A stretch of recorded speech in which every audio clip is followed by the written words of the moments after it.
Daftar buronan paling dicari. FBI menyoroti mereka yang dianggap sebagai penjahat paling berbahaya di negara ini. Ada keadilan yang harus ditegakkan dan bantuan masyarakat mungkin menjadi kunci utama untuk mencapainya. Aparat penegak hukum tetap berkomitmen untuk melindungi masyarakat dan bersikeras menegakkan ketertiban tidak peduli berapa lama waktu yang dibutuhkan untuk melakukannya. Nomor 20. Ada penjahat yang bersembunyi di bayang-bayang, tak terlihat dan tak terdeteksi. Tidak mengherankan jika mereka yang tidak dikenal ini tetap berada di luar perhatian publik saat mereka melakukan serangkaian kejahatan mereka. Yang benar-benar mengejutkan masyarakat adalah kejahatan yang terjadi tepat di depan mata kita. Kejahatan yang dilakukan oleh nama-nama terkenal, orang-orang yang tidak pernah kita duga akan terlibat dalam kejahatan terorganisir. Tentu saja, tidak ada yang akan menyangka atlet seluncur salju Olimpiade Kanada, Ryan James Weddington, akan masuk dalam daftar buronan paling dicari FBI. Weddington lahir pada tahun 1981 di Thunder Bay, Ontario. Anak pertama dari 3 bersaudara. Ketika dia baru berusia 12 tahun, ayahnya memindahkan seluruh keluarganya dari Thunder Bay ke pinggiran kota Coquitlam, British Columbia, di wilayah Greater Vancouver. Disinilah karir snowboardingnya dimulai. Hanya dalam 3 tahun, Weddington memenangkan perlombaan pertamanya dan berhasil masuk ke tim ski nasional Kanada. Pada Kejuaraan Dunia Junior 1999, ia ikut serta dalam acara Parallel Giant Slalom dan memenangkan medali perunggu. 2 tahun kemudian, ia memenangkan medali perak dalam kompetisi tersebut. Weddington kemudian bermain di Olimpiade Musim Dingin 2002 di Salt Lake City, di mana ia mewakili tim Kanada dalam nomor Parallel Giant Slalom Putra. Ia finish di posisi ke-24. Dan tak lama setelah itu, ia memutuskan untuk berhenti dari snowboarding kompetitif. Wedding kemudian kembali ke Vancouver dan mendaftar di Universitas Simon Fraser. Ia mulai tertarik pada binaraga dan mulai bekerja sebagai penjaga pintu klub malam. Setelah belajar selama 2 tahun, Wedding keluar dari universitas dan mulai berspekulasi di bidang properti. Pada titik inilah dalam hidupnya segalanya berubah. Sebuah perubahan yang tidak diduga oleh siapapun. Untuk membiayai investasinya di bidang properti, dia mulai mencoba-coba menanam ganja. Wedding membeli sebuah gudang berisi 6.800 tanaman di sebuah properti yang dikenal sebagai 18 Carat Farm yang akan digerebek pada tahun 2006. RCMP menemukan tidak hanya ganja senilai 10 juta dolar, tetapi juga sebuah senjata api beserta amunisinya. Namun, Wedding tidak ada di sana hari itu, dan para penyelidik tidak dapat menemukan cukup bukti untuk secara resmi menuntutnya. Sehingga ia bisa bebas begitu saja. Diduga, ia juga mulai memperluas operasi narkotikanya dan dikabarkan telah bergabung dengan penyelundup asal Rusia dan Iran yang terlibat dalam perdagangan zat terlarang. Pada tahun 2010, Wedding dinyatakan bersalah karena mencoba membeli zat terlarang dari seorang agen pemerintah. Ia dijatuhi hukuman 4 tahun penjara, namun dibebaskan hanya 1 tahun kemudian. Dan setelah itu, memulai apa yang kemudian menjadi sebuah usaha kriminal. Pada tahun 2012, Ryan Wedding disebut sebagai seorang gembong. Mulai tahun 2024, RCMP bersama dengan FBI dan beberapa lembaga lainnya memulai operasi Giant Slalom. Target mereka tidak berfokus pada Wedding, tetapi pada organisasi kriminal besar yang terkait dengan kartel Meksiko. Organisasi ini telah memindahkan sejumlah besar metamfetamin dan zat terlarang lainnya dari Amerika Tengah dan Selatan melalui Amerika Serikat ke Kanada dan negara-negara lain di luar negeri. Organisasi tersebut juga terlibat dalam memerintahkan pembunuhan di seluruh Amerika. Wedding adalah pemimpin jaringan ini, dan dia dicari oleh Amerika Serikat maupun Kanada atas tuduhan yang berbeda. Pada Oktober 2024, sebagai bagian dari operasi tersebut, Wedding bersama 15 orang lainnya didakwa dengan berbagai tindak kejahatan berat. Mantan atlet seluncur salju itu, dia menghadapi tuduhan perdagangan narkotika, memimpin jaringan kriminal, 3 tuduhan pembunuhan, dan 1 tuduhan percobaan pembunuhan. Wedding dituduh telah menghilangkan nyawa pasangan suami istri, Jack Tar dan Harbahan Sidu, serta Muhammad Zafar. Karena penyelidikan masih berlangsung, Wedding dibebaskan, yang memungkinkannya melarikan diri ke Meksiko, di mana ia menjadi pejabat tinggi di kartel terbesar Meksiko, Sinaloa. Dia dikenal dengan beberapa julukan di organisasi ini, termasuk El Jefe, Giant, dan Public Enemy. Pada tanggal 6 Maret 2025, Wedding dimasukkan ke dalam daftar buronan paling dicari FBI, menggantikan Alexis Flores. 10 juta dolar ditawarkan untuk informasi yang mengarah pada penangkapannya, yang kemudian dinaikkan menjadi 15 juta dolar pada akhir November. Belum genap setahun sejak Wedding masuk dalam daftar buronan paling dicari ketika status kasusnya tiba-tiba berubah. Pada malam tanggal 22 Januari 2026, ia ditangkap di Meksiko, diduga menyerahkan diri, sebuah klaim yang kemudian dibantah oleh pengacaranya yang bersikeras bahwa ia ditangkap secara paksa. Wedding mengaku tidak bersalah atas tuduhan yang dikenakan kepadanya. Nomor 19. Dikenal sebagai El Chapo Isidro di dunia kriminal, Fausto Isidro Meza Flores lahir pada tahun 1982 di Nova Juarez, Sonora, Meksiko. Pada pertengahan hingga akhir masa remajanya, Isidro mulai meniti karir kriminalnya yang dimulai di kartel Juarez, organisasi kriminal tertua dan terkuat di Meksiko. Pada awalnya, kelompok kriminal ini berfokus pada penyelundupan zat terlarang, namun kemudian memperluas kegiatannya ke berbagai aktivitas ilegal lainnya seperti penculikan, perdagangan manusia, dan pemerasan. Ketika Isidro bergabung dengan organisasi tersebut, organisasi itu dipimpin oleh Amado Carrillo Fuentes. Sang bandar narkoba tersebut meninggal karena diduga mengalami komplikasi akibat operasi plastik pada tahun 1977, memaksa banyak anggota untuk meninggalkan organisasi tersebut, termasuk Isidro. Tidak butuh waktu lama sebelum dia menemukan organisasi lain untuk bergabung. Kartel Beltran Leyva yang dipimpin oleh saudara-saudara Beltran Leyva. Kelompok kriminal ini bertanggung jawab atas perdagangan narkotika dan bekerja sama erat dengan kartel Sinaloa sebelum perpecahan dan perang antara kedua kartel tersebut pada tahun 2008. Kartel Beltran Leyva juga dianggap sebagai salah satu kelompok paling kuat. Di kartel inilah Isidro terbukti paling berguna. Dia digambarkan sebagai seorang pembunuh bayaran yang terampil, memiliki keberanian, nekat, dan kemampuan licik. Pada bulan Desember 2009, pemimpinnya, Arturo Beltran Leyva, meninggal dunia setelah penggerebekan oleh militer Meksiko. Sekali lagi, banyak anggota kartel yang membelot dari kelompok tersebut dan membentuk organisasi independen bersama Edgar Valdez Villarreal. Kelompok kriminal itu kemudian dikenal sebagai La Barbea. Namun kali ini, Isidro tetap setia kepada para saudara itu dan kemudian membentuk aliansi dengan Vincent Fuentes. Pada tahun 2010, berbagai kartel masih saling bertarung untuk memperebutkan wilayah. Dengan kartel Sinaloa dan kartel Beltran Leyva yang mengalami banyak kekerasan. Pada bulan Juli itu, terjadi perkelahian besar yang menyebabkan beberapa anggota dari kedua organisasi tersebut tewas di kota Tubatama, Sonora. Peristiwa itu terjadi di daerah yang terkenal sebagai tempat penyelundupan narkotika dan manusia. Diduga Isidro dan seorang rekannya, Arnaldo del Cid Buena, adalah orang yang melancarkan serangan mendadak terhadap anggota kelompok Sinaloa. 11 kendaraannya rusak akibat peluru, kemudian ditemukan di lokasi kejadian. Beberapa di antaranya memiliki tanda X yang dicat di jendelanya, yang diduga merupakan simbol yang digunakan oleh organisasi penyelundupan untuk membedakan antara kendaraan musuh dan kendaraan mereka sendiri. Isidro kemudian membentuk gengnya sendiri juga, menamainya Los Mazatlecos dan bermarkas di Guasave, Los Mochis, Mazatlan, dan Nayarit. Kartel kriminalnya bertanggung jawab atas penyelundupan berbagai narkotika, termasuk metamfetamin, ganja, dan turunan morfin. Sambil mempertahankan kartel ini, Isidro tetap menjadi salah satu pemimpin utama kartel Beltran Leyva. Dia menjabat sebagai tangan kanan Hector Beltran Leyva yang memimpin bersama kerabatnya. Pada tanggal 28 April 2010, kekuasaan Isidro hampir berakhir ketika dia berhadapan dengan penegak hukum Meksiko di Pegunungan Coy. Namun, operasi tersebut berjalan sangat buruk, dengan baik tentara maupun anggota kartel terluka parah hingga tewas. Isidro kemudian berhasil melarikan diri. Dalam beberapa tahun sejak itu, beberapa orang yang terhubung dengan sang gembong telah ditangkap dan dihukum, tetapi El Chapo Isidro masih buron. Pada tanggal 4 Februari 2025, dia dimasukkan ke dalam daftar 10 buronan paling dicari FBI.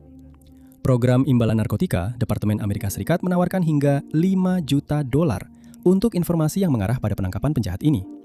Dia dianggap bersenjata dan berbahaya, serta berisiko melarikan diri ke luar negeri, dan dia digambarkan sebagai pria berusia 42 tahun dengan rambut coklat tua dan mata coklat, tingginya 5 kaki 6 inci dan beratnya sekitar 160 pon. Dia adalah warga negara Meksiko dan diyakini tinggal di Meksiko.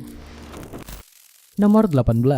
Diduga pemimpin geng asal Venezuela, Giovanni Vicente Mascara Serrano, lahir di Barrio San Vicente di Maracaibo.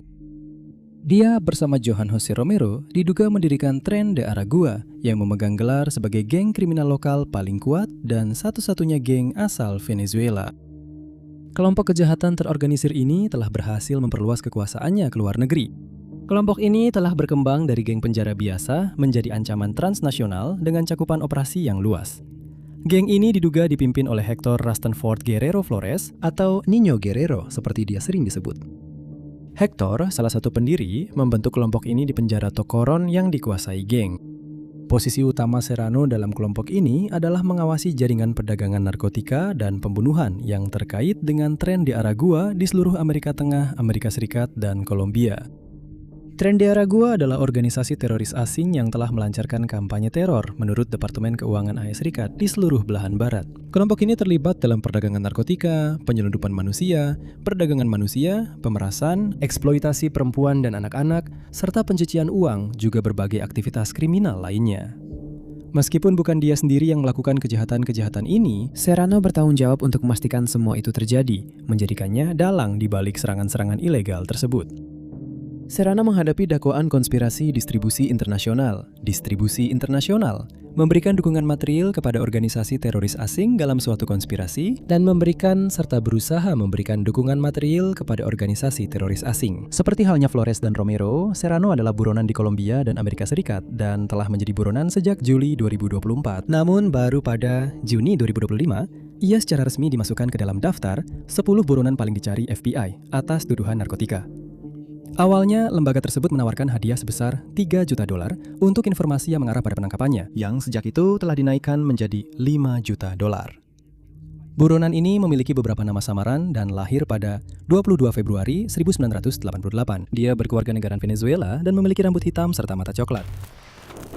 Nomor 17. Pada malam tanggal 21 Mei 2023, Stars Bar and Grill menjadi lokasi terjadinya sebuah kejahatan yang mengerikan.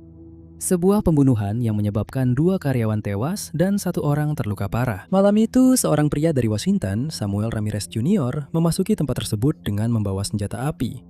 Apa yang awalnya merupakan kunjungan rutin ke bar berubah menjadi konfrontasi mendadak.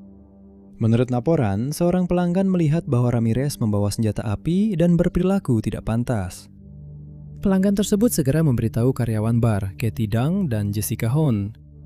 Keduanya menghadapi Ramirez terkait senjata dan perilakunya, dan situasinya justru semakin memanas setelah itu. Di tempat parkir, konfrontasi itu berubah menjadi perkelahian fisik dengan Ramirez, yang diduga menyerang salah satu wanita tersebut. Pelanggan lain, yang juga membawa senjata api, mencoba untuk melerai dan menjatuhkan Ramirez ke tanah. Setelah bergumul di tanah selama beberapa menit, dia mengatakan bahwa dia sudah selesai bertarung, dan pelanggan tersebut melepaskannya. Namun setelah itu, Ramirez mengeluarkan senjatanya dan menembak ke arah semua orang di sekitarnya. Katie dan Jessica kehilangan nyawa mereka dengan beberapa tembakan yang diarahkan langsung ke mereka. Korban ketiga, pelanggan yang mencoba menghentikannya, ditembak sebanyak 9 kali, tetapi selamat hanya dengan 1 luka di lengannya.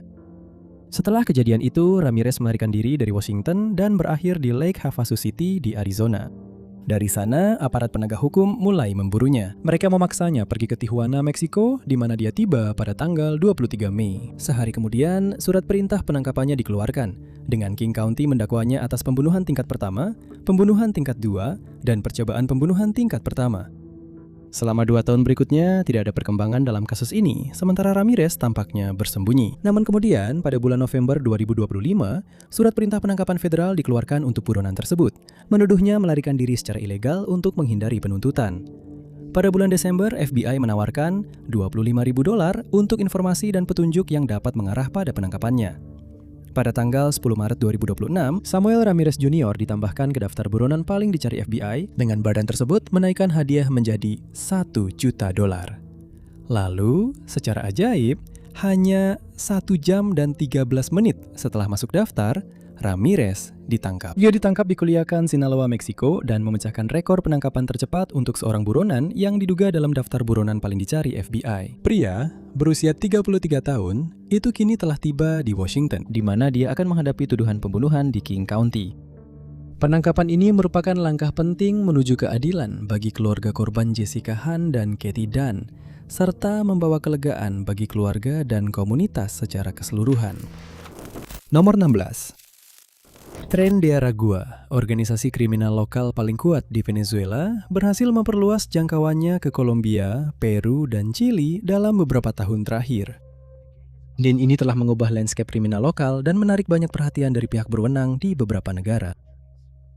Namun, kelompok kejahatan terorganisir ini tidak bertindak sendirian. Ada anggota tidak resmi yang memberikan mereka informasi yang diperlukan untuk menjaga aktivitas ilegal mereka tetap berjalan dan membuat geng tersebut berkembang. Melalui upaya baru untuk menjatuhkan tren de Aragua, pihak berwenang telah mengungkap sejumlah individu yang mendukung aktivitas kriminal tersebut. Dan meskipun mereka tidak disebut sebagai anggota, mereka tetap membantu para buronan. Beberapa individu namanya telah dimasukkan ke dalam daftar tersangka, dengan penegak hukum yang berkomitmen untuk melacak mereka dan membongkar operasi ilegal tersebut. Salah satu individu tersebut adalah Anibal Alexander Canelon Aguirre, seorang pria berusia 49 tahun yang dituduh memimpin skema jackpotting ATM yang terkait dengan tren de Aragua. Jackpotting ATM adalah kejahatan gabungan siber dan fisik yang serius dan canggih yang bertujuan mengeksploitasi kerentanan fisik dan perangkat lunak melalui ATM. Tindakan kriminal ini menyebabkan ATM mengeluarkan lebih banyak uang tunai, memungkinkan para pelaku mencuri cadangan uang tunai mesin yang tidak terkait dengan saldo rekening korban. Pencuri yang tidak terdeteksi berpotensi membawa pergi semua uang tunai yang ada di dalam mesin pada saat itu. Aguirre diduga bertanggung jawab melaksanakan skema ini dalam skala internasional. Dia mengirim tim ke Amerika Serikat untuk mencuri jutaan demi jutaan dolar dari beberapa institusi keuangan. Uang yang didapat dari aktivitas ini kemudian akan disalurkan ke geng Venezuela yang telah ditetapkan sebagai organisasi teroris asing, FTO. Menurut FBI, Aguirre dan yang lainnya telah menjalankan skema jackpotting ini sejak Januari 2024 dengan menginstal malware pada mesin-mesin untuk memicu penarikan uang tunai tanpa izin. Uang tunai tersebut kemudian dikirim melalui jaringan pencucian uang yang rumit dan segera sampai ke para pendana geng tersebut.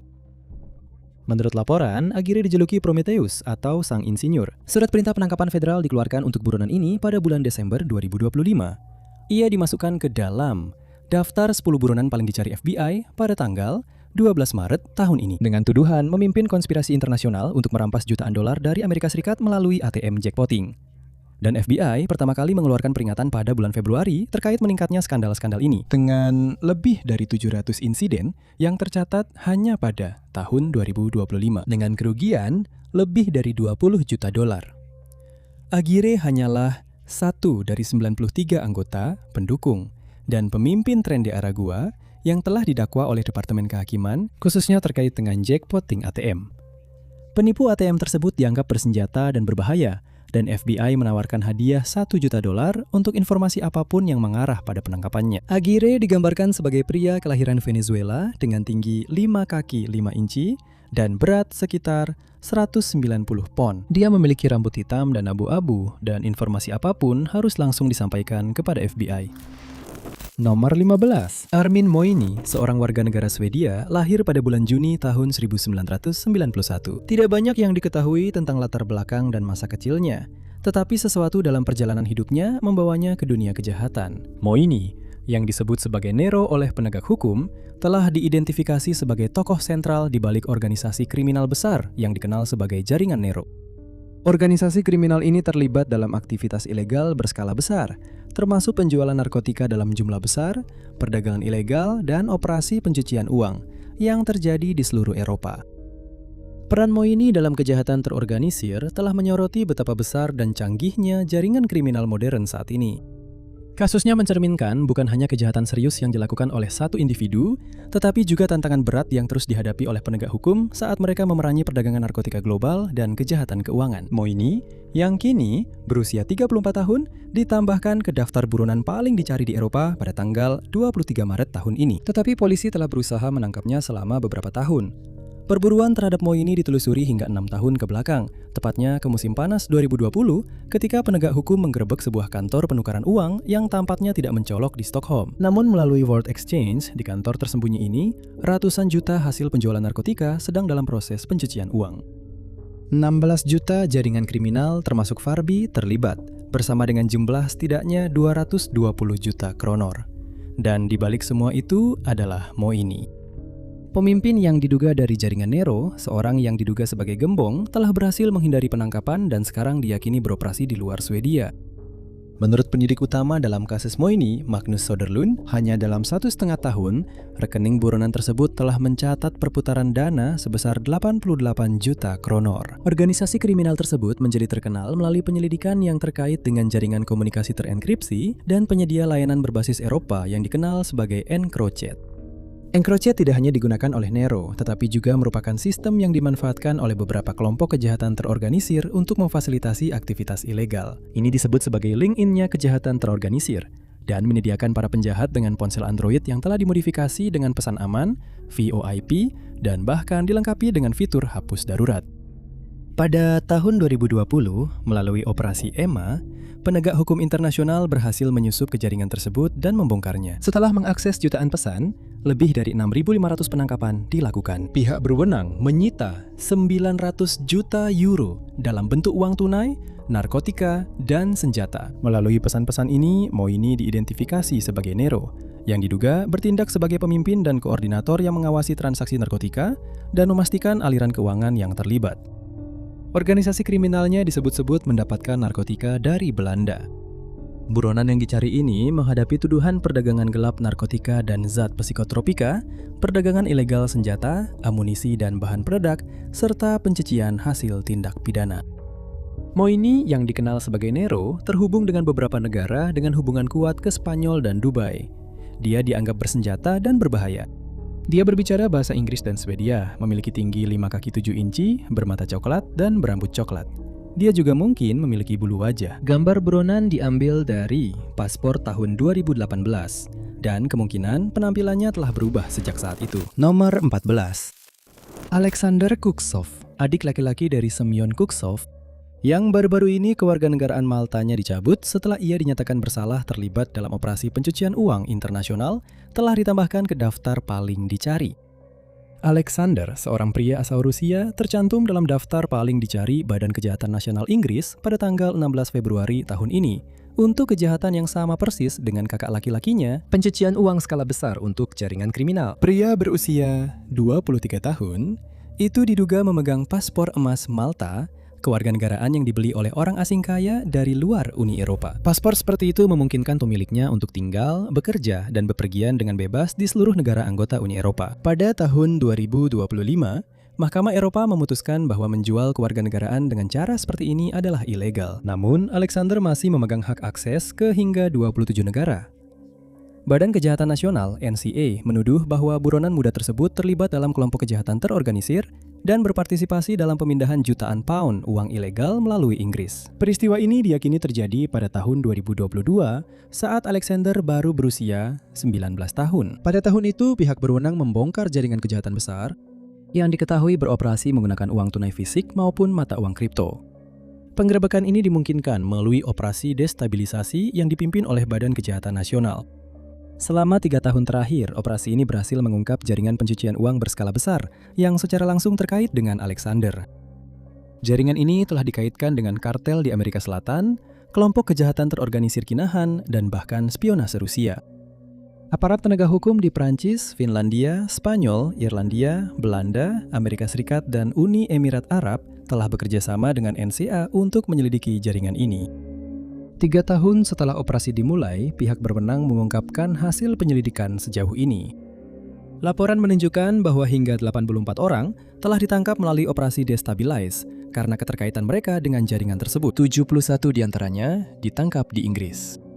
6 individu, jaringan pencucian uang utama, dan beberapa perusahaan dijatuhi sanksi sebagai hasilnya.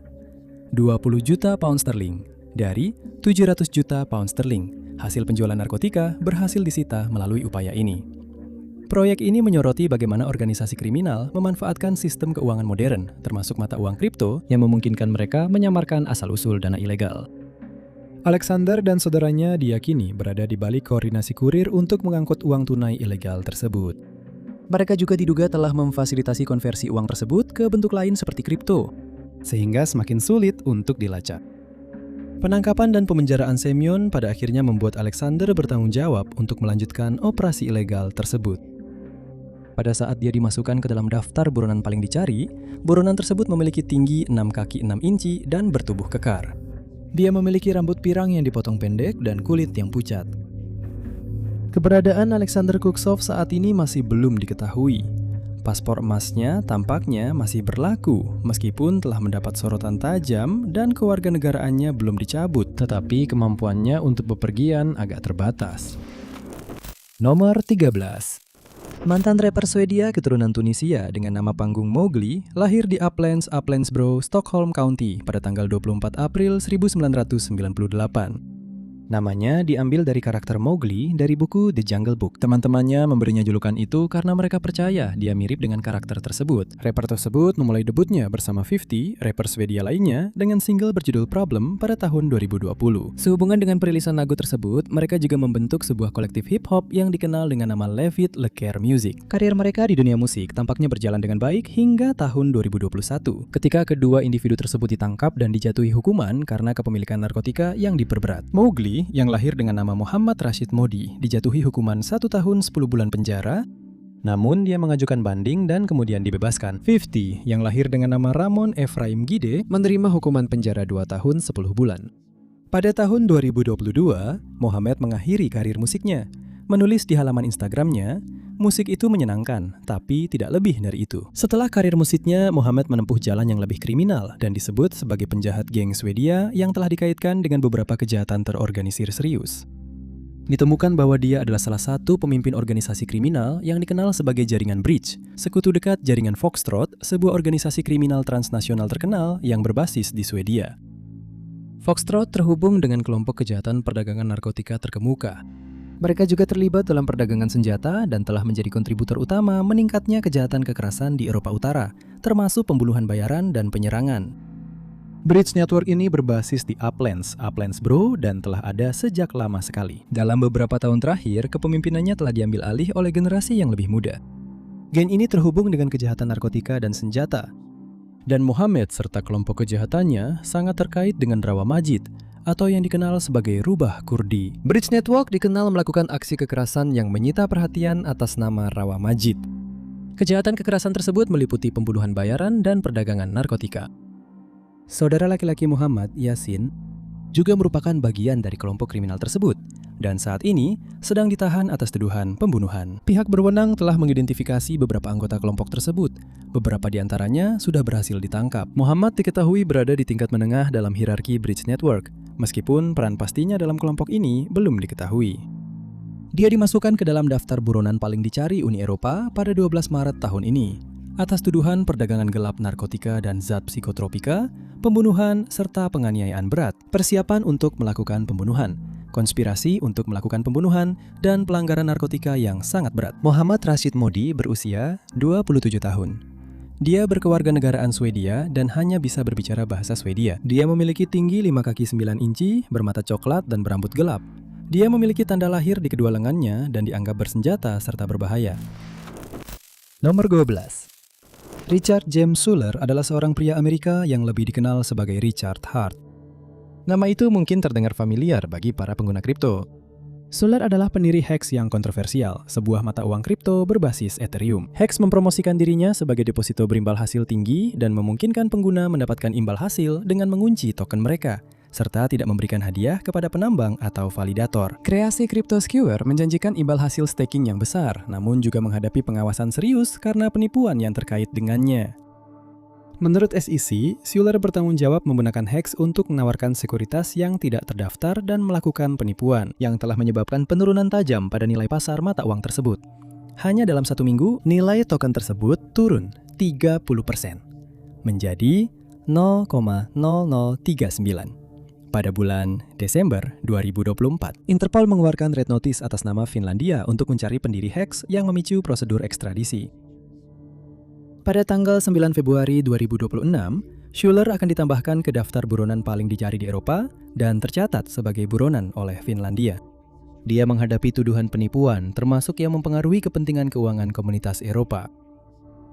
Selain itu, Schuller juga menghindari pajak, telah gagal memenuhi kewajiban hukum terkait perpajakan, gagal mengajukan laporan pajak usaha selama beberapa tahun, dan belum melengkapi informasi tentang penghasilannya pada formulir pajak pribadi yang telah diisi sebelumnya. Jumlah total pajak yang telah dihindari mencapai ratusan juta euro. Menurut O'Daily Planet Daily, polisi Finlandia sejak itu telah menyita jam tangan mewah dari pendiri Hex senilai hampir 3 juta dolar.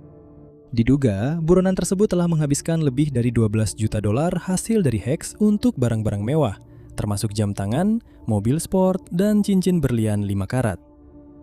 Sejak itu, dia terlihat dalam video mengamerkan koper Louis Vuitton yang berisi puluhan jam tangan di dalamnya yang dia klaim bernilai hingga 9 juta euro. Tidak hanya Schuller melakukan penipuan dan menghindari pajak, tetapi dia juga dicari karena diduga menyerang seorang remaja. Menurut laporan, Schuller menarik rambut korban dan memukulnya beberapa kali. Pada akhir Desember 2024, dia mengunggah pesan misterius di X yang mengisyaratkan bahwa dia adalah buronan dengan mengatakan, "Sepanjang hidup saya telah mempersiapkan masa depan, mengantisipasinya, menciptakannya. Saya belum pernah merasa seaman ini dan saya sangat antusias menyambut masa depan." Dia menambahkan, rasanya menyenangkan menjadi orang yang dicari. Tidak ada yang bisa menghentikan sebuah ide yang waktunya telah tiba. Richard James Schuller mungkin menggunakan nama samaran Richard Hart. Dia berkeluarga negaraan Amerika dan berbicara dalam bahasa Inggris. Dia sekarang berusia 46 tahun dan menghadapi tuduhan di Finlandia dan Amerika Serikat. Nomor 11. Pada bulan Agustus 2014, Fu Kevin Hyun yang berusia 31 tahun, saudara laki-lakinya yang berusia 28 tahun, Viet, dan satu orang lagi yang tidak disebutkan namanya, diculik di Philadelphia, Pennsylvania. Di balik topeng yang menyamarkan identitas itu adalah Trung Duc Lu yang dikenal oleh ketiga pria tersebut. Diduga mereka berutang kepadanya sebesar $300.000 utang untuk narkotika yang tidak disebutkan. Lu dikatakan telah menculik para pria itu dan menahan mereka dalam kondisi yang menyiksa. Kevin dan Viet kemudian dibawa ke sungai Schuylkill di mana mereka akan dilukai hingga tewas, diberi pemberat semen, dan dibuang ke sungai. Pria ketiga selamat dari penyerangan itu dan berhasil melarikan diri. Karena penculikan dan pembunuhan, Liu menjadi target surat perintah penangkapan federal pada tahun 2019 dan menjadi orang ke-539 yang masuk daftar 10 buronan paling dicari FBI pada tahun 2026 dengan tuduhan konspirasi untuk melakukan penculikan dan 3 tuduhan penculikan. Dia juga dituduh melakukan kejahatan serius lainnya, termasuk perjalanan lintas negara bagian untuk mendukung kejahatan terorganisasi. Konspirasi untuk menagih utang dan memberikan kredit dengan cara pemerasan, penagihan pinjaman dengan cara pemerasan, konspirasi untuk mendistribusikan ganja, serta membantu dan turut serta. Dia diyakini berafiliasi dengan geng jalanan BTK yang juga dikenal sebagai Canal Boys. Lu lahir di Vietnam dan pindah ke Amerika Serikat saat dia masih remaja. Dia memiliki hubungan yang kuat dengan kota New York, di mana dia pernah tinggal di wilayah Queens. Agen khusus yang bertanggung jawab atas FBI di Philadelphia, Wayne A. Jacobs, menyatakan bahwa lembaga tersebut memiliki komitmen yang teguh untuk membawa Liu ke hadapan hukum. Lembaga tersebut dan mitranya katanya akan terus memanfaatkan setiap sumber daya untuk menemukan dan menangkapnya. Tidak peduli berapa lama atau dimanapun dia mencoba bersembunyi, FBI akan terus memburunya sampai dia ditangkap dan dinyatakan bersalah. Lu berbicara dalam bahasa Vietnam dan Inggris. Dia memiliki beberapa tato di seluruh tubuhnya, termasuk tato naga di tengah punggungnya dan tulisan Asian Pride dengan huruf besar di atasnya. Dia memiliki tato yang tidak diketahui pada dada kiri dan kedua lengan atasnya dipenuhi tato. Lengannya menampilkan tato naga, desain cakar, dan harimau. Menurut poster buronan tentang dirinya, dia lahir pada tanggal 1 Oktober 1980, yang berarti usianya 45 tahun. Tingginya 5 kaki 7 inci, dan beratnya 140 pon. Dia memiliki rambut hitam dan mata coklat, serta berkewarganegaraan Vietnam. Lembaga tersebut menawarkan hadiah $1 juta untuk informasi yang mengarah pada penangkapannya. FBI meminta siapapun yang memiliki informasi tentang buronan manapun dalam daftar ini untuk menghubungi kantor FBI setempat atau kedutaan maupun konsulat Amerika terdekat. Siapapun yang memiliki informasi dapat menghubungi FBI di 1-800-CALL FBI atau 1-800-22-55-324. Informasi anonim juga dapat dikirimkan secara online di tips.fbi.gov. Nomor 10. Daniela Nikoliak bukanlah seseorang yang pergi tanpa memberitahu orang lain kemana dia akan pergi. Jadi ketika keluarga dan teman-temannya tidak bisa menghubunginya, mereka tahu ada sesuatu yang tidak beres. Meskipun pencarian besar-besaran telah dilakukan, wanita berusia 62 tahun itu masih belum ditemukan. Daniela terakhir kali terlihat pada 12 Maret 2026. Pagi itu, dia meninggalkan rumahnya di daerah St. Patrick Square, Thunder Bay, sepertinya untuk pergi berjalan-jalan. Ketika dia tidak kembali ke rumah, keluarganya mulai khawatir, dan dia dilaporkan hilang pada hari yang sama saat dia menghilang. Awalnya diduga bahwa Daniela mungkin sedang mengunjungi ibunya yang tinggal di Blok 600 di Lakeshore Drive. Jaraknya hanya akan menjadi perjalanan singkat dengan mobil, tetapi cukup jauh jika ditempuh dengan berjalan kaki. Polisi memeriksa rekaman CCTV dari kamera di sepanjang rute yang mungkin dilalui Daniela dan menemukan gambar dirinya di Algoma Street pada pukul 9.30 pagi di hari ia menghilang. Rekaman tersebut menjadi petunjuk penting dalam penyelidikan, namun juga meninggalkan pertanyaan yang belum terjawab bagi para penyelidik. Daniela terlihat berjalan sendirian dengan langkah yang digambarkan cukup cepat. Tampaknya dia sudah memiliki tujuan yang jelas. Lokasinya berjarak 3,5 km dari rumahnya. Meskipun berapa lama waktu yang dibutuhkannya untuk sampai ke titik itu belum diungkapkan. Penampakan tersebut memastikan bahwa dia pergi dengan berjalan kaki. Meskipun saat ini belum bisa dipastikan bahwa dia tidak dijemput oleh kendaraan setelah titik itu. Rekaman tersebut juga memastikan apa yang dikenakan Daniela saat dia menghilang. Menurut polisi, pencarian besar-besaran telah dilakukan mulai dari bekas rumah sakit jiwa Lakehead hingga Taman Centennial. Upaya pencarian telah menggunakan drone, tim anjing pelacak, dan mesin salju, serta helikopter tim tangkap darurat OPP. Polisi mengatakan area tersebut mudah disisir dari udara, tetapi akan sulit menemukan seseorang jika mereka berada di semak-semak. Daniela digambarkan sebagai orang rumahan dan tidak dikenal suka berjalan jauh. Dia tidak memiliki rute jalan kaki yang biasa dia lalui, sehingga sulit untuk menentukan kemana dia mungkin pergi. Dia meninggalkan semua barang pribadinya saat keluar rumah, termasuk ponsel, uang, dan kunci mobilnya. Kehilangannya sangat tidak biasa. Dia sangat dekat dengan keluarganya yang terdiri dari ibunya, suami, anak-anak, dan cucu-cucunya. Tidak lama sebelum dia menghilang, dia pergi berlibur ski bersama cucu-cucu perempuannya. Dia memang memiliki kondisi kesehatan yang memerlukan obat secara teratur, dan dia tidak membawa obat tersebut saat menghilang. Cuaca dingin juga menjadi kekhawatiran bagi keluarganya. Polisi telah meminta siapapun di daerah tersebut untuk tetap waspada dan terus mencari Daniela atau pakaian apapun yang mungkin sedang dia kenakan. Ada kemungkinan dia mungkin telah membuang beberapa barang saat cuaca mulai menghangat. Polisi juga telah meminta masyarakat untuk memeriksa rekaman kamera keamanan rumah dan dashcam yang mungkin dapat membantu mengungkap kemana Daniela pergi setelah terakhir kali terlihat di kamera. Daniela digambarkan memiliki tinggi 5 kaki 4 inci, bertubuh sedang, berambut abu-abu dengan panjang sedang, bermata coklat, dan memiliki suara yang terdengar serak.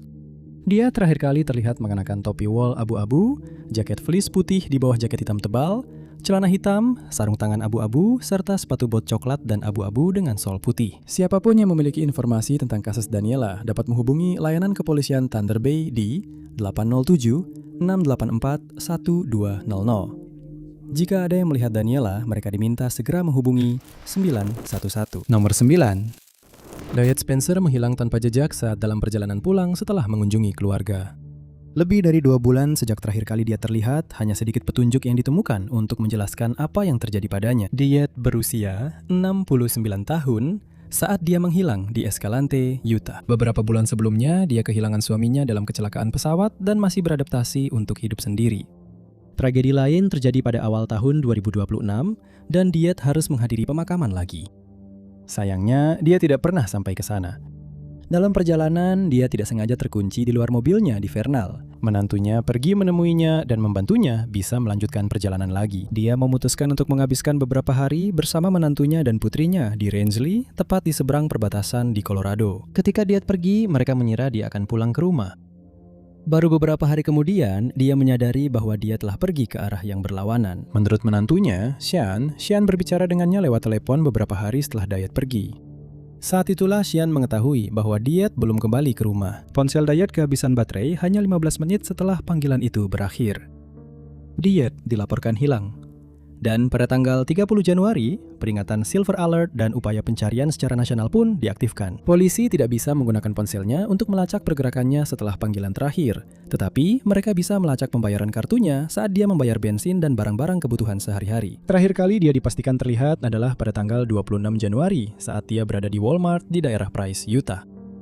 Polisi merilis gambar CCTV dari toko tersebut yang menunjukkan Diet berbelanja sendirian. Terakhir kali kartunya digunakan untuk membeli bahan bakar adalah di daerah Grand Junction, Colorado. Itu berarti untuk sampai ke Price, kemungkinan besar dia memulai perjalanan di rute kembali ke rumahnya di Escalante sebelum berbelok ke utara, bukan melanjutkan di sepanjang jalan raya. Awalnya keluarganya menduga dia terdampar di suatu tempat. Mereka khawatir mobilnya terjebak di tumpukan salju atau di tempat serupa, dan dia membutuhkan bantuan. Lebih dari sebulan setelah terakhir kali dia terlihat, mobil Dietz ditemukan di daerah terpencil di Carbon County. Seorang karyawan perusahaan utilitas sedang memeriksa sumur di daerah itu ketika dia menemukan kendaraan yang ditinggalkan tersebut. Awalnya, keluarga Dietz mengira ini akan menjadi akhir dari penderitaan mereka. Carbon County sebelumnya tidak menjadi fokus tim pencari sebelum mobil itu ditemukan. Tetapi sekarang, upaya pencarian difokuskan kembali ke daerah tersebut. Tampaknya tidak mungkin Dietz pergi jauh dari kendaraannya, tetapi dia masih belum ditemukan dimanapun.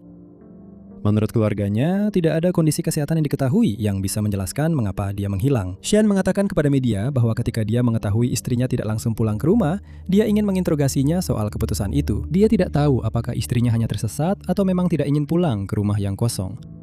Ada kemungkinan perjalanan itu dimulai dengan diet mengambil jalan memutar untuk pulang.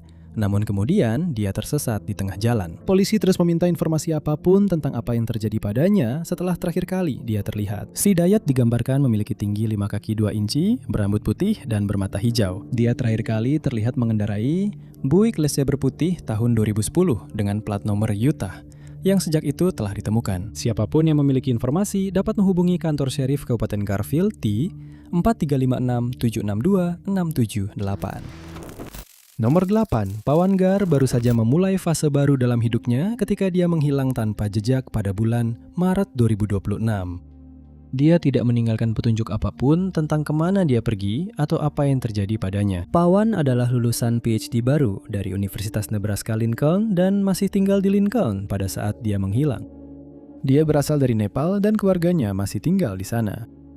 Dia telah menghabiskan bertahun-tahun mempelajari teknik elektro dan bekerja sebagai asisten peneliti di universitas tersebut. Pada Februari 2025, disertasinya tentang jaringan saraf tertanam berbasis fisika diterbitkan di jurnal Neurocomputing. Sebulan kemudian, dia mempertahankan disertasinya dan dianugerahi gelar PhD. Menurut sebuah postingan di LinkedIn, itu adalah akhir dari satu babak, tetapi awal dari babak baru yang menarik, dengan banyak kemungkinan yang terbuka baginya. Sejak saat itu, Pawan terus melanjutkan penelitiannya di universitas dan tetap berhubungan dengan pembimbingnya. Pada tanggal 16 Maret 2026, Pawan seharusnya bertemu dengan pembimbingnya. Ketika dia tidak pernah datang ke pertemuan itu, pembimbingnya langsung tahu ada sesuatu yang salah. Tak lama kemudian, orang-orang terdekat Pawan menyadari bahwa tidak ada yang mendengar kabar darinya selama beberapa hari, dan tidak ada yang melihatnya secara langsung selama lebih dari 2 minggu. Teman-temannya di Amerika Serikat menghubungi pihak berwenang setempat untuk melaporkan bahwa dia hilang. Keluarganya di Nepal menghubungi Kedutaan Besar Amerika Serikat di sana, sehingga penyelidikan ini menjadi upaya internasional. Terakhir kali seseorang melihat Pawan secara langsung adalah pada tanggal 1 Maret.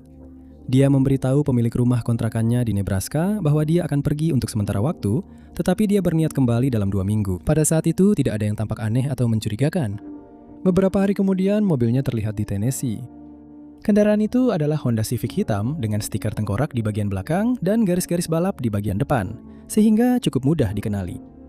Lebih dari seminggu kemudian, pada tanggal 11 Maret, mobil itu kembali terlihat di Milton, Florida. Inilah terakhir kalinya seseorang berbicara dengan Pawan. Dia menelpon orang tuanya di Nepal dan memberitahu mereka bahwa dia baik-baik saja. Namun, tidak jelas apakah ini adalah panggilan rutin yang biasa dia lakukan dengan keluarganya. 5 hari kemudian, baru ada yang menyadari bahwa dia hilang. Baru pada tanggal 24 Maret, polisi menggeledah apartemen Pawan di Lincoln. Menurut laporan, mereka tidak menemukan apapun yang menarik di sana dan tidak ada yang bisa menjelaskan apa yang terjadi pada pria yang hilang itu. 3 hari kemudian, mobilnya ditemukan di Pensacola Beach, sebuah destinasi wisata populer di utara negara bagian itu. Tempat itu hanya berjarak sekitar 35 menit berkendara dari lokasi mobil. Pawan terlihat pada 11 Maret, tetapi belum jelas berapa lama mobil itu sudah berada di Pensacola Beach.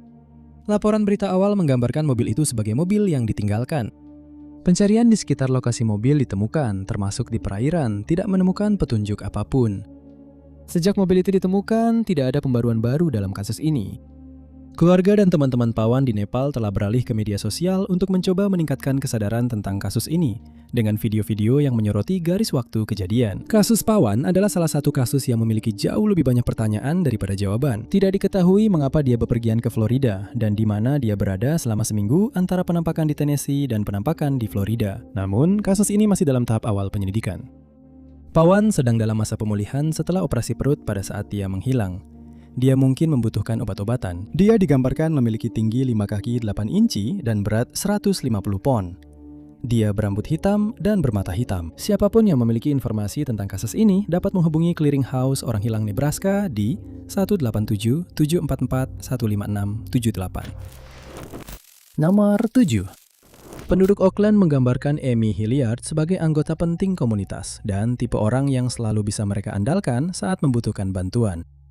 Sejak Amy menghilang pada bulan Maret, mereka bersatu untuk mencoba membawa pulang wanita yang hilang itu. Amy adalah salah satu pemilik kedai kopi Farley's. Ia sering ditemukan di cabang Oakland dari kafe tersebut. Dia juga menjalankan perusahaan konsultan miliknya sendiri yang sukses dan menjadi relawan di paduan suara anak-anak setempat. Dia dikenal luas dan disukai di komunitas, dan kepergiannya yang tiba-tiba menjadi kejutan bagi semua orang. Amy dilaporkan hilang setelah menghilang dari rumahnya di daerah Jalan Ratnor pada tanggal 25 Maret 2026. Menurut laporan awal, Amy terakhir kali dipastikan terlihat sekitar pukul 2 siang. Seorang tetangga melihatnya sedang berjalan-jalan dengan anjingnya tidak jauh dari rumahnya. Kemudian pada hari itu, suami Amy mampir untuk menanyakan apakah mereka telah melihatnya. Amy sekarang hilang. Dia meninggalkan ponselnya di rumah dan anjingnya juga tampaknya sudah kembali ke rumah. Jika ada petunjuk di rumah tentang kemana Amy mungkin pergi, informasi ini tidak dibagikan kepada publik. Pencarian orang hilang segera dimulai. Amy memiliki kondisi kesehatan yang menurut polisi membuatnya berisiko. Menemukannya secepat mungkin menjadi prioritas utama. Rincian tentang kondisi kesehatan tersebut tidak dibagikan demi alasan privasi. Awalnya pencarian difokuskan pada area di dekat tempat Amy terakhir kali terlihat. Imbauan disampaikan agar siapapun yang melihat Amy atau memiliki rekaman CCTV dapat membantu penyidik mengetahui kemana ia pergi. Namun beberapa hari setelah penyelidikan dimulai, polisi memfokuskan kembali upaya mereka di Taman Diamond. Taman tersebut terletak sekitar 45 menit berjalan kaki dari tempat Amy terakhir terlihat dan memiliki jalur yang cocok untuk berjalan kaki dan bersepeda. Menurut warga setempat, itu bukanlah tempat di mana seseorang bisa dengan mudah tersesat dan ada rute jalan kaki yang menyenangkan lebih dekat ke rumah Amy. Namun, Taman Diamond bukanlah tujuan yang terlalu aneh baginya. Menurut laporan pada saat itu, polisi telah menemukan rekaman CCTV di dekat taman, yang tampaknya menunjukkan Amy berada di sana sekitar pukul 16.30. Namun laporan berita selanjutnya tentang kasus orang hilang tersebut tidak menyoroti penampakan itu, dan rekaman tersebut belum dirilis ke publik. Pencarian kemudian dipindahkan lebih jauh dari rumah Amy ke Skyline Gate, lebih dari 5 mil dari rumahnya. Dalam pembaruan terbaru kasus ini, para relawan mulai meneliti rekaman CCTV dari stasiun Bay Area Rapid Transport dengan harapan Amy mungkin terlihat di sana. Kasus orang hilang ini mendapat dukungan besar dari masyarakat, termasuk 200 relawan yang pergi dari pintu ke pintu untuk menanyakan apakah ada yang melihat atau memiliki rekaman kamera yang bisa memberikan petunjuk. Doa bersama juga telah dilakukan, dan keluarga mengatakan bahwa upaya ini menjadi sumber kekuatan bagi mereka. Amy digambarkan memiliki tinggi 5 kaki 4 inci dan berat 120 pon, dengan rambut pirang dan mata hazel. Dia terakhir terlihat mengenakan kaos lengan pendek, celana jeans terang, dan sepatu kets putih dengan garis hitam. Siapapun yang memiliki informasi tentang kasus ini harus menghubungi unit orang hilang kepolisian Auckland di 5102-383-641. Keluarga dan orang-orang terdekat Amy juga telah membuat saluran informasi yang dapat dihubungi di 5105914857. Nomor 6. Ryan Root terakhir kali terlihat sedang keluar malam bersama teman-temannya. Butuh waktu 2 minggu sampai dia dilaporkan hilang, dan sejak itu tidak ada jejak dirinya yang ditemukan. Ryan adalah Kopral 2 di Resimen Royal Yorkshire dari Angkatan Darat Inggris. Pada saat menghilangnya, dia ditempatkan di Garnison Catterick di North Yorkshire, sekitar 1 jam perjalanan dari kota Selby. Pada pertengahan Februari, sebagian besar unit Ryan dikerahkan untuk latihan, tetapi dia termasuk dalam kelompok yang tetap di markas. Artinya Ryan tetap tinggal di garnisun. Pada malam tanggal 14 Februari, Ryan dan 2 temannya memutuskan untuk menghabiskan malam di Selby untuk merayakan Hari Valentine. Sejauh ini hanya sedikit detail tentang malam itu yang telah dirilis, tetapi diketahui bahwa Ryan terakhir kali terlihat di pub New Inn. Di sana, ia terekam kamera CCTV dalam rekaman yang kemudian dirilis polisi kepada publik. Tidak tampak ada sesuatu yang salah dalam gambar-gambar tersebut. Pada suatu saat di malam itu, Ryan terpisah dari teman-temannya. Dia terakhir kali terlihat tepat sebelum pukul 3.00 pagi, pada tanggal 15 Februari, berjalan melewati sebuah gedung yang dikenal sebagai pabrik bunga lama menuju arah New Millgate. Ryan tidak sedang cuti pada saat menghilang, dan dia diharapkan kembali bertugas hanya 24 jam setelah terakhir kali terlihat oleh rekan-rekan tentaranya. Namun Ryan tidak pernah kembali ke barak dan tidak melapor untuk bertugas. Menurut teman-temannya, ini sangat tidak seperti dirinya. Tidak ada alasan untuk percaya bahwa dia akan pergi tanpa izin secara sukarela, tetapi karena alasan yang tidak diketahui. Butuh waktu 2 minggu sebelum ada yang menyadari ada yang tidak beres. Pada tanggal 1 Maret, seorang anggota senior militer melaporkan hilangnya Ryan kepada polisi. Pencarian terhadap prajurit yang hilang segera dimulai saat polisi mengeluarkan imbauan mendesak kepada publik untuk memberikan informasi. Upaya pencarian awal melibatkan penyelidikan dari pintu ke pintu di Selby, serta memeriksa rekaman CCTV dari malam hilangnya dia. Sejauh ini, polisi belum dapat memastikan kemana Ryan pergi setelah melewati bekas pabrik bunga itu. Tidak ada juga garis waktu publik tentang pergerakan Ryan pada malam hilangnya sebelum penampakan terakhir, atau informasi tentang kondisi Ryan saat terakhir kali dia terlihat. Pencarian awal menggunakan drone untuk menjangkau area yang sulit dijangkau. Bekas pabrik bunga itu terletak di seberang Sungai Ouse. Ada tembok yang memisahkan jalan dari sungai, yang berarti kecil kemungkinan Ryan bisa secara tidak sengaja masuk ke sungai di sini. Tapi dia berjalan ke arah jembatan yang akan membawanya kembali ke New Millgate. Dalam pembaruan lebih dari sebulan setelah Ryan hilang, polisi mengonfirmasi bahwa mereka mempertimbangkan kemungkinan bahwa dia masuk ke sungai. Kehilangannya adalah kasus dengan jauh lebih banyak pertanyaan daripada jawaban. Tetapi seiring orang-orang merespons permintaan informasi, mungkin saja lebih banyak potongan teka-teki ini dapat disatukan. Keterlambatan awal dalam melaporkan Ryan sebagai orang hilang juga sedang diselidiki oleh militer. Ryan berusia 28 tahun pada saat ia menghilang. Dia digambarkan memiliki tinggi 5 kaki 8 inci, bertubuh ramping dengan rambut coklat. Dia terakhir kali terlihat mengenakan kaos hitam, jaket biru bertudung, dan celana hitam. Siapapun yang memiliki informasi tentang kasus Ryan harus menghubungi polisi di nomor 101 dengan menyebutkan nomor referensi 1226 00377725. Setiap penampakan pria yang hilang atau informasi tentang keberadaan Ryan saat ini dapat dilaporkan ke nomor 999. Nomor 5. 3 bulan telah berlalu sejak petani Selandia Baru Kevin Belling menghilang tanpa jejak. Polisi mengatakan ada kekhawatiran serius tentang keselamatannya, tetapi hanya sedikit informasi yang tersedia tentang kasusnya. Kevin berusia 62 tahun saat ia menghilang dan bekerja sebagai peternak sapi perah. Dia memiliki beberapa properti di ujung selatan dan barat Selandia Baru. Salah satu dari properti tersebut adalah Motorimu, sebuah area lahan pertanian yang tidak jauh dari kota utama. Disinilah Kevin terakhir kali terlihat pada 9 Januari 2026. Beberapa hari berlalu tanpa ada teman atau anggota keluarga Kevin yang mendengar kabar darinya. Ini sangat tidak seperti dirinya dan mereka tahu ada sesuatu yang tidak beres. Pada tanggal 18 Januari, Kevin dilaporkan hilang ke polisi dan penyelidikan atas hilangnya dirinya pun dimulai. Pencarian besar-besaran dimulai di properti Kevin, termasuk di Jalan Cesar di Kapuka. Karena Kevin terakhir kali terlihat di peternakan Motorimu miliknya, area ini segera menjadi fokus pencarian. Polisi melakukan penyelidikan untuk mencari informasi lebih lanjut dan tim pencarian serta penyelamatan menjelajahi lahan tersebut dengan berjalan kaki. Drone juga digunakan dengan harapan dapat menemukan petani yang hilang itu dari udara, tetapi tidak ada tanda-tanda Kevin yang ditemukan. Seminggu setelah penyelidikan, polisi mengimbau masyarakat untuk memberikan informasi. Mereka khawatir tentang keselamatan Kevin. Warga setempat diminta untuk memeriksa lumbung dan bangunan tambahan lainnya untuk mencari pria yang hilang itu atau tanda-tanda bahwa dia sebelumnya pernah berlindung di sana. Meskipun tidak ada tanda-tanda Kevin ditemukan, pencarian tetap difokuskan di daerah Motorimu. Pada akhir Februari, polisi mengumumkan bahwa mereka sedang memeriksa kolam limbah di properti tersebut. Kolam-kolam ini digunakan untuk menyimpan limbah kaya nutrisi dari peternakan sapi perah guna mencegah pencemaran saluran air. Sejak pengumuman tersebut, tidak ada pembaruan baru mengenai kasus ini. Menurut polisi, telah ada beberapa laporan kemungkinan penampakan yang diumumkan kepada publik. Sayangnya, setelah diselidiki, ternyata itu bukan pria yang hilang tersebut. Kevin masih tercatat sebagai orang hilang di situs web kepolisian Selandia Baru. Selain kolam limbah, ada beberapa aliran air lain di daerah setempat. Sebagian besar area di sekitar tempat Kevin menghilang adalah lahan pertanian, sehingga kasus orang hilang ini sangat berbeda dari banyak kasus lainnya. Kemungkinan kecil dia tertangkap kamera dalam beberapa hari setelah menghilang. Dan kecuali ada orang lain di propertinya, kemungkinan kecil dia akan terlihat oleh seseorang yang lewat. Meskipun begitu, masih mungkin ada seseorang yang mengetahui informasi tentang kasus ini tanpa menyadarinya.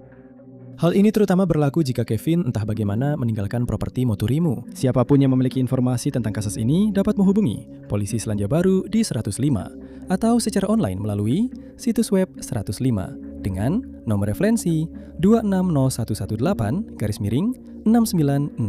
Informasi juga dapat diberikan kepada pihak berwenang secara anonim melalui Crime Stoppers di 0800 0500 55 111. Nomor 4. Pada pagi hari setelah badai salju, seorang penduduk Marquette, Michigan pergi ke polisi untuk menyerahkan sebuah ponsel yang mereka temukan terlantar di sebuah jalan setapak. Baru kemudian di hari itu orang-orang menyadari bahwa orang yang telah menjatuhkan ponsel tersebut sekarang hilang. Trenton Massey adalah seorang mahasiswa berusia 21 tahun di Universitas Michigan Utara. Menurut keluarganya, dia sangat dermawan dan selalu bersedia membantu orang lain. Dia menghabiskan malam tanggal 21 Februari bersama teman-temannya di sebuah bar di Marquette yang terletak di tepi Danau Superior. Seperti biasanya, Trenton mengirimkan swafoto kepada ibunya yang menunjukkan dirinya sedang bersenang-senang di bar.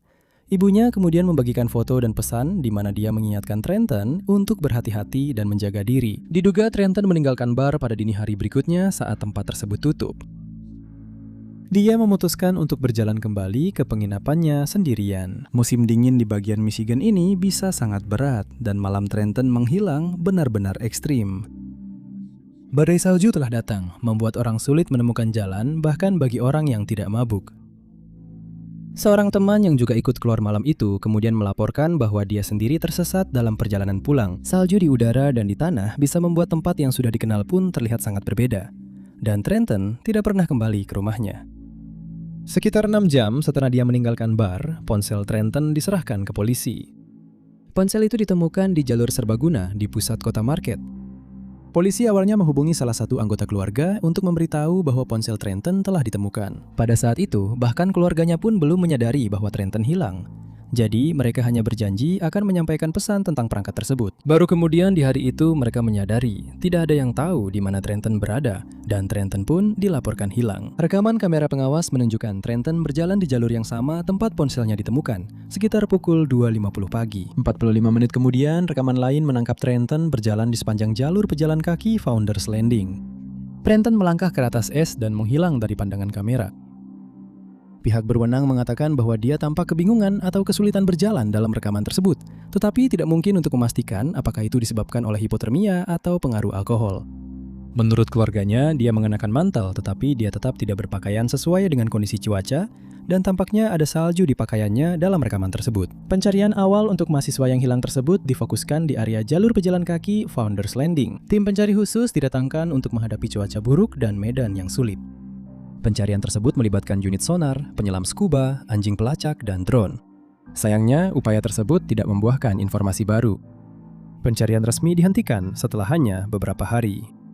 Menurut polisi, mereka telah mencari di semua tempat yang secara fisik memungkinkan untuk dicari. Cuaca membuat pencarian menjadi sangat sulit. Salju terus menumpuk di beberapa bagian area pencarian. Pada satu titik, polisi percaya mereka telah menemukan lubang di es. Tetapi mereka segera menyadari bahwa lubang-lubang baru terus terbentuk dan membeku kembali sepanjang waktu. Tidak mungkin menemukan tempat di mana Trenton mungkin jatuh ke dalam air. Para relawan terus mencari pria yang hilang itu. Polisi menyarankan siapapun yang ikut dalam pencarian agar berhati-hati di properti pribadi dan tidak berjalan di atas es. Trenton terakhir kali terlihat mengenakan mantel hijau zaitun dan hitam serta celana panjang gelap. Siapapun yang memiliki informasi dapat menghubungi polisi Market di 906-228-0400. Nomor 3. Brittany Curtis Garrett berada dalam keadaan tertekan ketika dia melarikan diri dari kendaraan yang sedang berjalan di Long Island, New York. Sejak saat itu, dia tidak pernah terlihat atau terdengar lagi. Brittany terakhir kali terlihat pada 20 Maret 2026. Tepat setelah pukul 8 malam. Menurut orang-orang terdekatnya, dia berada di dalam mobil anggota keluarganya saat mereka sedang berkendara di daerah pemukiman Oyster Bay. Saat mereka sampai di persimpangan Jalan Ivy dan Jalan Jordan, mobil itu berhenti di rambu stop. Pengemudi kemudian mulai melaju ke depan sebelum Brittany tiba-tiba melompat keluar dari kendaraan dan melarikan diri dari lokasi kejadian. Saat dia pergi, dia melemparkan ponselnya ke semak-semak dan dia dilaporkan hilang tak lama setelah itu. Keluarganya melaporkan bahwa Brittany mungkin sedang dalam kondisi psikosis pada saat menghilang. Dia percaya bahwa dirinya dalam bahaya dan mungkin sedang dilacak. Itulah sebabnya dia membuang ponselnya. Sayangnya, meskipun saat itu dia sebenarnya tidak sedang dilacak, membuang ponselnya berarti pihak berwenang tidak bisa menggunakannya untuk melacak pergerakannya setelah dia menghilang. Mengapa dia memutuskan untuk melarikan diri dari kendaraan belum diungkapkan. Tetapi rekaman CCTV dan kamera bel pintu yang ditemukan di daerah tersebut menunjukkan Brittany berlari atau berdiri sendirian. Tidak terlihat ada siapapun yang mengikutinya. Penegak hukum menggunakan drone dan helikopter untuk mencarinya. Beberapa hari setelah dia menghilang, barang-barang pribadinya, termasuk dompetnya, ditemukan di area berpasir dan berlumpur di ujung Florence Avenue di sepanjang Oyster Bay Harbor. Area tersebut hanya berjarak 15 menit berjalan kaki dari tempat Brittany terakhir terlihat. Tetapi tidak jelas apakah dia langsung berlari ke arah itu, atau jika dia melewati jalan-jalan kecil di daerah tersebut. Petunjuk baru ini membantu memfokuskan upaya pencarian, tetapi tidak ada cara bagi anggota keluarga atau penegak hukum untuk mengetahui bahwa dia belum meninggalkan area tersebut. Sejak hilangnya Brittany, keluarganya telah membuat halaman Facebook untuk membantu memfokuskan upaya pencarian Brittany. Mereka memperingatkan bahwa kondisi mentalnya mungkin membuatnya sangat rentan. Britani mungkin sangat takut pada orang asing, tetapi mereka menegaskan bahwa dia tidak berbahaya bagi siapapun. Baik polisi maupun keluarga Britani telah meminta siapapun di daerah Oyster atau di perbatasan antara Oyster Bay dan East Norwich untuk memeriksa rekaman kamera, tidak hanya pada malam saat dia menghilang, tetapi juga pada malam-malam setelahnya. Ada kemungkinan dia masih berada di daerah tersebut dan bersembunyi dari apa atau siapapun yang dia yakini sedang mengejarnya. Keluarganya menyarankan bahwa kemungkinan besar dia akan bergerak pada waktu-waktu yang lebih sepi, seperti pagi hari atau larut malam. Mereka juga meminta warga untuk memeriksa gudang, garasi, dan kolong teras. Dan di area transisi seperti pinggiran pusat perbelanjaan, belakang toko, dan di area bongkar muat barang. Britani berusia 32 tahun, tingginya sekitar 170 cm, dan beratnya 63 kg. Dengan rambut dan mata berwarna coklat. Dia terakhir terlihat mengenakan celana hitam dan jaket hitam dengan kerah berbulu. Siapapun yang memiliki informasi tentang kasus ini dapat menghubungi Q Center Tip Line di 9102321687 atau melaporkan jika melihatnya langsung ke 911. Keluarga Britani juga telah membuat halaman GoFundMe untuk mengumpulkan dana guna mendukung upaya pencarian dan membawa Britani pulang. Nomor 2, Stephanie Sparks terakhir kali terlihat di rumah karavan di Prancis yang dia tinggali bersama suaminya, Ken. Ketika Ken terbangun dari tidur siangnya, dia menemukan Stephanie hilang, meninggalkan beberapa petunjuk tentang apa yang terjadi padanya. Stephanie dan Ken pindah dari Inggris ke Prancis pada tahun 2012, setelah jatuh cinta dengan negara tersebut. Mereka menetap di sebuah tempat perkemahan di Prancis bagian barat. Pasangan itu dikenal luas dan disukai di daerah tersebut, serta populer di kalangan para karavaner lain yang datang menginap di tempat itu. Meskipun sudah berusia 70-an, pasangan itu tetap aktif. Mereka sering berjalan jauh, menempuh jarak 5 km 2 kali sehari setiap hari. Pada akhir tahun 2025, Ken mulai merasa tidak enak badan, yang membatasi seberapa sering mereka bisa berjalan bersama. Dia kemudian didiagnosis menderita kanker paru-paru. Hari ketika Stephanie menghilang terasa seperti hari-hari biasanya. Tanggal 29 Januari dimulai dengan perjalanan ke supermarket. Rekaman CCTV dari pintu masuk area perkemahan menunjukkan pasangan itu pergi dengan mobil mereka dan kembali kemudian dengan membawa belanjaan. Setelah mereka kembali ke rumah, Ken tidur siang. Ketika dia bangun, Stephanie hilang. Tidak ada barang lain yang hilang. Ponsel dan kartu-kartu Stephanie tertinggal. Dia juga tidak membawa uang tunai. Awalnya sepertinya Stephanie mungkin pergi jalan-jalan sendirian. Tidak ada rekaman CCTV yang menangkap Stephanie meninggalkan area perkemahan.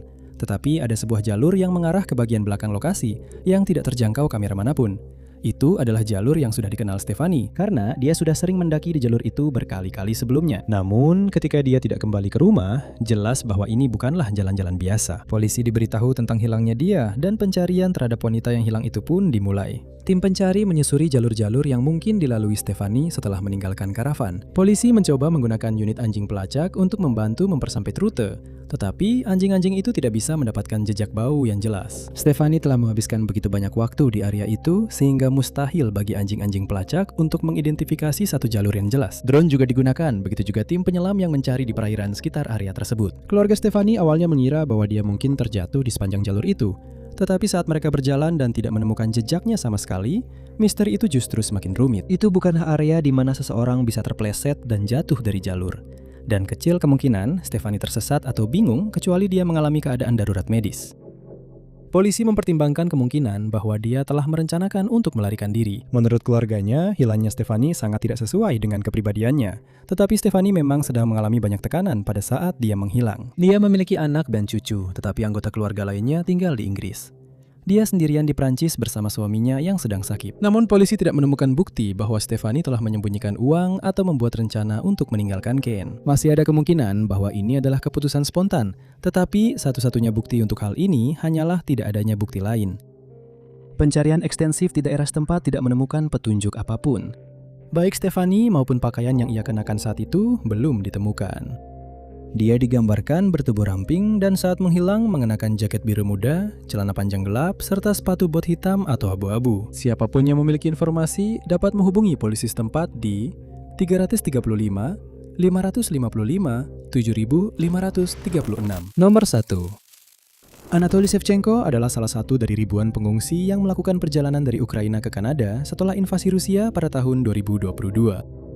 Dia meninggalkan orang tua dan saudaranya dan sendirian di Kanada. Itu berarti ketika dia tiba-tiba menghilang pada Januari 2026, butuh waktu sebelum ada yang menyadari bahwa dia hilang. Anatoly terakhir kali terlihat pada 22 Januari, saat meninggalkan rumah sakit di Winnipeg. Dia tinggal di daerah itu sejak tiba di Kanada pada tahun 2022. Dan dia bepergian sendirian, meninggalkan keluarga dekatnya di Ukraina.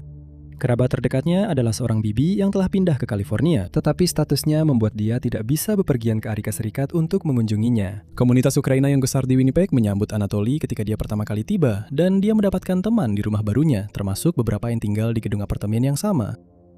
Pada awalnya, semuanya tampak berjalan dengan baik. Dia sangat bersemangat memulai hidup barunya dan sedang berusaha memperbaiki kemampuan bahasa Inggrisnya. Dia bekerja di Motor Coach Industries Limited dan tetap berhubungan dengan teman-teman serta keluarganya. Namun, sekitar setahun sebelum ia menghilang, teman-temannya mulai menyadari perubahan dalam perilakunya. Menurut Sergei Zadorozhyak yang tinggal di dekatnya, dia perlahan menjadi lebih tertutup dan sepertinya ada sesuatu yang telah terjadi padanya. Anggota komunitas Ukraina lainnya mencatat bahwa para pengungsi seringkali kesulitan beradaptasi dengan kehidupan di Kanada, terutama karena kendala bahasa. Penyebab perubahan pada Anatoly ini tidak diketahui. Awalnya, keluarganya tidak menyadari ada yang salah.